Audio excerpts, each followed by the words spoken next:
Prana, 1/4? Okay? Yes. Sabat.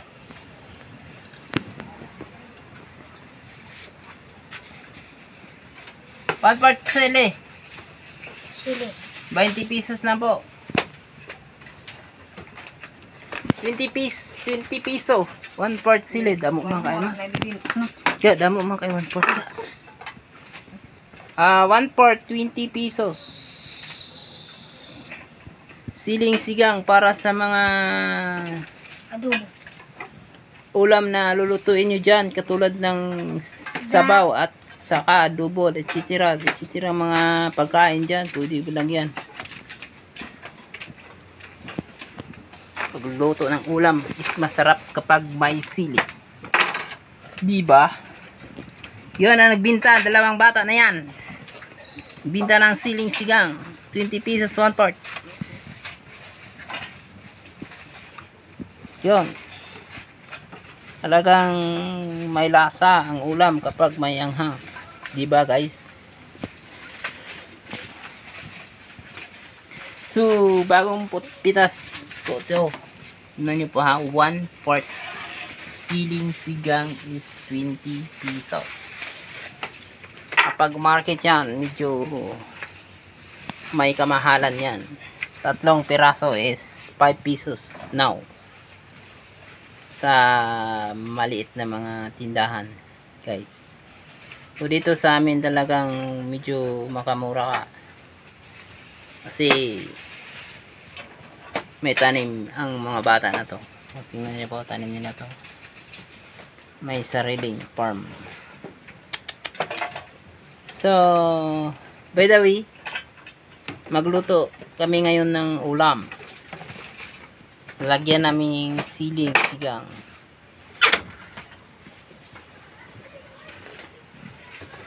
Yung video mo yun? Yan yung video eh. Siyempre, masarap to, maanghang mga luto nyo kapag nilagyan ng siling sigang. Tingnan nyo po ang kusina namin guys. Oh. May nagluto na doon. Nilagyan po namin ng siling ngayon ng sigang ang aming kusina na pangluto nga. Ano ba yung luto dyan? Sino nga ka?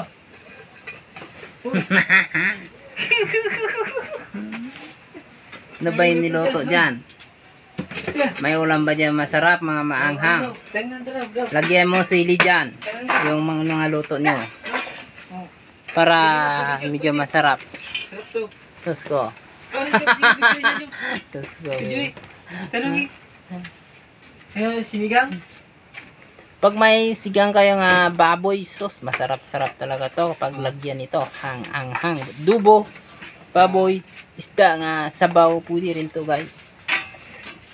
At saka itong ganitong karami ang 20 pesos. Oh.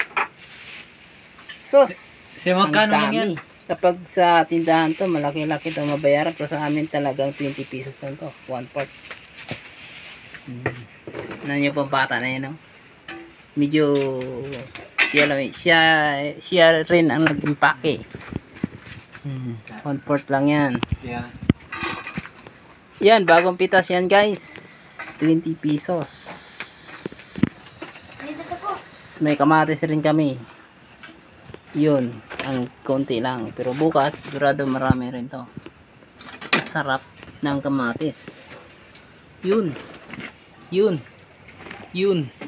Yun ang lawak ng silihan. Parangan ka yun. Yun. Parado naman Yun. yun na. Yun. Yun. What is that? Yun. Yun. Yun. Yun. Naghiwa ng bata na to si kamatis. Anong gawin niya? Siguro ulam nila to. Ay, dami na dito. Dami na. 1/4. 2. Ito ilan to eh. Yan. Yun. Yan. Yun. Pakay na ga. Dito ka oh. Okay, kaway ko ba? Hey mga guys. Bukas ibinta na kami ng sili. Doon ka oh. Ay. Ano nga ipag-binidyo eh? Sige din na akong video. Hello ka, kakaway ka. Kaway naman kayo dyan. Kung sino dyan na nakaposting sa tauhan sa video natin, pwede magkaway. Yung mga bata na yun, oh. Yung tibay, oh. Yung palbuas, pabintahin ko yun ng mga maraming kamatis at saka sili, sigang. Para matuto rin yung mga bata, guys.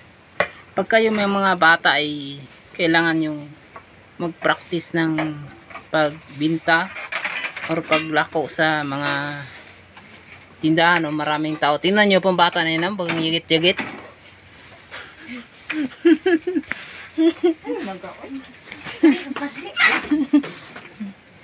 Tingnan nyo po guys, 1/4. O, ayusin mo pagtimbang. Dagdagan mo pa isa. Huwag kang magdaraya. Isa lang dagdag. Isa lang. Lampas na yan. Ano ba yan? Di pala alam bata na to. Yagit. Yuhaki, kalat. By the way guys, ito yung sitaw namin, no. Tingnan niyo po nangyari sa sitaw namin, no. Kinurot-kurot, hiniwa-hiwa. Pinatay-patay talaga. Wala na magawa. Baboy na naman kinabang nito. So, hi. Hi. Manteng, wala? Sorry. Wala ka lang. Sige lang. Okay na tong ulam namin. Sili lang puro. Sili.